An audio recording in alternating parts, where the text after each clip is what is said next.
Sway. Sway. Sway. Sway. In the morning. In the morning. In the morning. Shake your body. Wake your punk ass up. Crust out your eyes. Krizz Kaliko is here August 27th. The album is called Son of Sam. What's that have to be?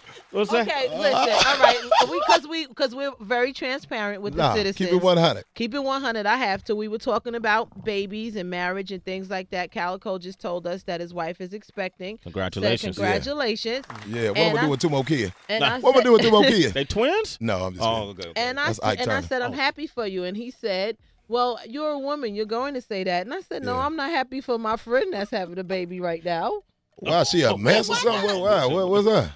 It's different sometimes. You know, you're married. You're happily married. Yeah, you're sure. a real husband. You mentioned that to Tracy G and I as well. sure. So I'm happy for you. But then other people are in different situations and are having babies for the wrong reason, trying to trap a nigga. Yeah, don't trap me because I'll leave anyway. Don't trap me, I will leave anyway. How? Krizz Kaliko. How do you balance, though, being a husband, being a father, with being on the road like 99% of the year? If you're a real father, man, it's difficult. Mm-hmm. A lot of cats, I hear people say that to a lot of dudes I know that's entertainers, and they're like, oh, man, it's nothing. No, it's something if you're a real father. Like, I want to be there. My son is a phenomenal athlete, man. He plays football, basketball, baseball. I'm saying he's like weirdly, freakishly good at 7 years old at sports. And I want to see that. And I want to groom him into being a good man.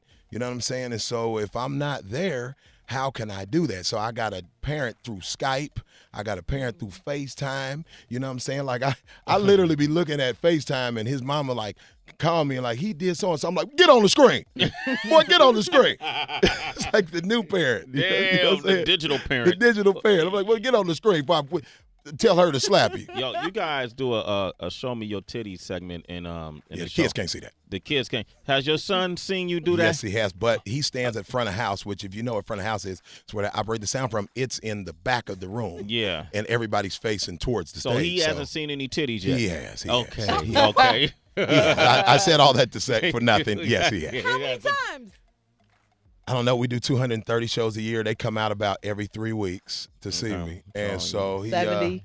maybe 4 or 5. He falls asleep really like the first 15 minutes. Like 230 times, divide that times 3. You're right. It's about 70-something times. No, not 2 70. pair of breasts, multiply that times 2. So he sees 140 titties every year. How old is he? No, and my wife is, he's 7. My wife is actually really super conservative, so she's like, he's coming in for the first 3 songs and then he's leaving. Oh, Okay, let me ask you this, because are you still diagnosed with bipolar? Absolutely. Okay. Absolutely. And do you have to take medication for that? I did, but, I figured out, man, God, I think God gives us a lot of good knowledge, man, if we open our eyes and open our hearts to it and that I learned how to deal with it. I still have it. I still get anxiety. Dude, matter of fact, I was walking around New York last night feeling crazy as hell. Now, what does it feel like? Like you just, when you're bipolar, can you tell when the switch is happening? Yeah, I can Really? because I'm aware of everything. You know what I'm saying? So I can tell, like, I just feel weird. I start having these weird thoughts, that are totally not my personality, and just looking at everybody weird. And it's like feeling alone in a room full of people. If you're in a room full of people, you still feel alone. Yeah. And I'm so trapped inside my head. It feels so crazy. But I talk about it in all my music. The funny thing is that I got that from Tech, man, just to be transparent in the music. Tell them just be you 100% of the time. So I am. So all of a sudden it connected. There's so many people with these disorders and all of these other stuff. And I got vitiligo. Yeah. You know what I'm saying? So people see me as the guy that shouldn't have made it that did. You know what I'm saying? Yeah. I mean, and this is just I feel like I'm 30% of the way. This isn't making it to me where I'm at now in my career. But, to the average person, they're like, wow, this dude really did something. Having vitiligo, bipolar mania, anxiety, and I just name songs these things. I just name my songs, anxiety, bipolar. I just do them, and it connects to people, man. And now I got all these people with these disorders, cancer patients, and all these people just hit me up. You know what I'm saying? Coming out. Yeah. The title of your album is Son of Sam, and Son of Sam was deemed it's a law, number one. Yep. And then it was a man by the name of David Berkowitz, right? Dave Berkowitz. And they called him the Son of Sam because he was a serial killer.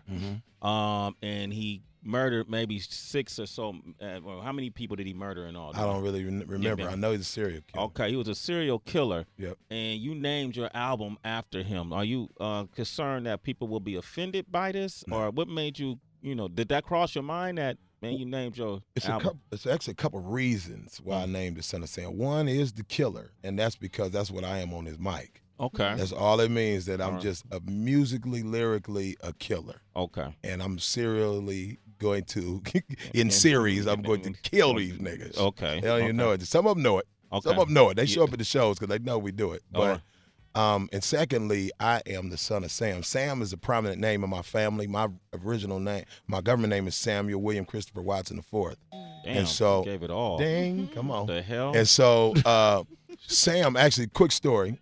James K. Polk, 11th President of the United States, he had a bed wench, as they all did when they were slaves. He had a bed wench, one of his slaves. He got with her. They made a baby. Her name was Leah. Old man Sam Watson, back in the slavery days, did the same thing with a bed wench, one of the women house slaves. And he named that son, which they didn't do back then, Sam Watson. They grew up. They got together. Everybody been named Sam Watson in my family since the slavery days. Been having that exact name, Samuel Watson. Damn. And so am I, and so is my son. And so it really just means me. So y'all carrying that slave name to the death. We're going to carry. I mean, here's the deal. A lot of people try to run from it like, that's my slave name. I'm going to name myself Mustafa because my real name is Richard Jones. And I'm going to change my name. This is real. It really happened. That's real history. You know what I'm saying? And so I just carry the name on. I am the son of Sam. It's Sway in the morning, only on Shade 45.